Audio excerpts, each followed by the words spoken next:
What's up, everybody? BTN Stats Guys back again. This is Ernest Tolden, and I'm Harold Shelton. And Ernest, we've been waiting all year. It's finally here. Penn State, Ohio State. It's a lot at stake in this one. Yeah, we have Big Ten title game implications, college football playoff implications, Heisman hopefuls, and two of the best coaches in the Big Ten. Should be a big-time matchup. And we know the Florida Rosedale's on the line in Iowa City. We know Michigan State's trying to start 5-0 for just the fourth time ever. We know Wisconsin's trying to win their 22nd straight game against an unranked team. But you know why we're here. It's the game of the year in the Big Ten, so let's dive in. This is the fifth time since the start of last season that there have been a regular season top 10 matchup in the Big Ten. Including this game, the Buckeyes would have been involved in each of the last four, winning the previous three. This is the first time Penn State has been involved in a top 10 Big Ten matchup in the regular season since 2008, when they won in Columbus. We got a red-hot Ohio State offense against a stout Penn State defense. Ernest, what are you looking for in this matchup? Like you said, offense and lots of points on the board. That's been the talk around Columbus of late. Ohio State enters this matchup at the top of the nation in scoring at over 47 points per game, and second only to Alabama in scoring differential this season. Since his loss to Oklahoma, the Buckeyes are 5-0 and outscoring teams by an average of 42 points, including reaching the 50-point mark in each of the last four games. With another 50-plus points this week, Ohio State would join just the 1903 Michigan Wolverines as the only Big Ten teams to reach that total in 5 straight games. That's mainly been due to the quarterback play of J.T. Baird, who continues to make his case for Big Ten Offensive Player of the Year. Baird has recorded 22 touchdowns, with 18 coming through the air and 0 turnovers over the last 5 games.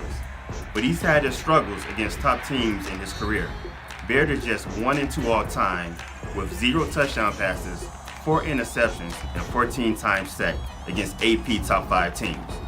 And it won't be any easier this weekend against one of the top defenses in the nation. Penn State has won the battle up front all season, leading the Big Ten in sacks and tackles for loss. And its conference-high 18 takeaways are its most over any 7-game span since the 1993 season. The Nittany Lions also enter with the nation's top scoring defense, allowing just 9.6 points per game. One reason the Nittany Lions have been able to keep teams off the board has been their ability to keep teams from inside their own 20-yard line. Opponents have entered the red zone against Penn State just 12 times this season, which is tied for the third fewest in the nation. Perhaps something will have to give as the Buckeyes have lived in the red zone with an FBS high 42 chances this season. As we know, Ohio State's defense is just as good, but they're going to have a tough task of their own.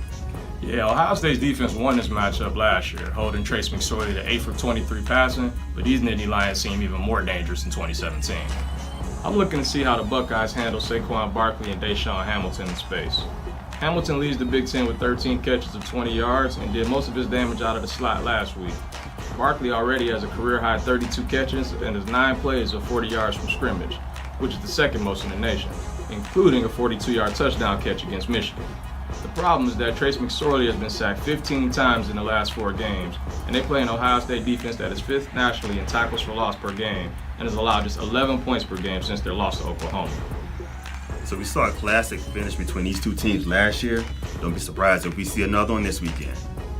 That's it from us. Remember to follow us on Twitter at BTN Stats Guys for more stats and trends throughout the weekend. And check back with us again next week.